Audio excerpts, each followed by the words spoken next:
to drown in a paramotor. It's been said for years that drowning is the #1 killer for paramotor pilots.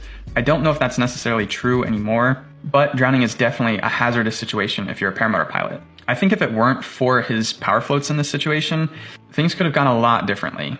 Some of the key points Ian talks about here is if you have gloves on and you're in the water, take those gloves off immediately. That's #1 priority, because he was struggling. He couldn't get his buckles undone with his bulky gloves. Obviously, he ended up having some trouble swimming with his skis on. I think he kicked them off, but he still couldn't really paddle that well. One really interesting point, though, is Ian says he was not that panicked and he wasn't really worried about the cold water. He's like, yeah, I do ice baths, like it was no big deal. And I'm like, dude, if I was in this situation, I would have been panicking. I would have been inhaling water, probably because I would have been gasping due to this cold water. I think your average Joe wouldn't have fared as well as Ian did. I think he was really well prepared and he didn't panic. He just took care of the problem. He got out of his harness. He swam back to the edge of this lake and he comes out of the water like cracking jokes. Snow skis don't work so good on the water. They don't, do they? They drag a lot. They drag a lot. You just gotta skim. Guess you're never briefed on that one, huh? No, I wasn't briefed on that one.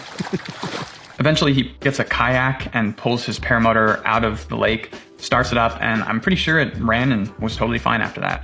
But this is overall like a good example of how the worst possible situation kind of went perfectly as good as it could have gone. He was prepared, he didn't panic, he got unclipped, and he swam to shore. I really appreciate Ian sharing this footage. There's a lot more good lessons if you go take a look at the full clip with this full debrief. But overall lesson, water can be extremely dangerous for paramotors, and if you're gonna fly anywhere near it, be prepared. That's all I've got for you guys today. Hope you enjoyed those 5 clips, and stay tuned for another Reacting to Crash Videos video, part 9, sometime in the future. Once again, if you want to support this channel, drop a like down below. That part's free. If you want to support it some more, check out the merch in the description. Rep some Paramotor Risky Biscuits co-merch. Stay safe out there. Try not to make more crash videos, and if you do have some crash videos you want me to react to, drop them in the comments, and I'll do my best to include them in part 9. With that, I will see you guys. Till the next one. Peace.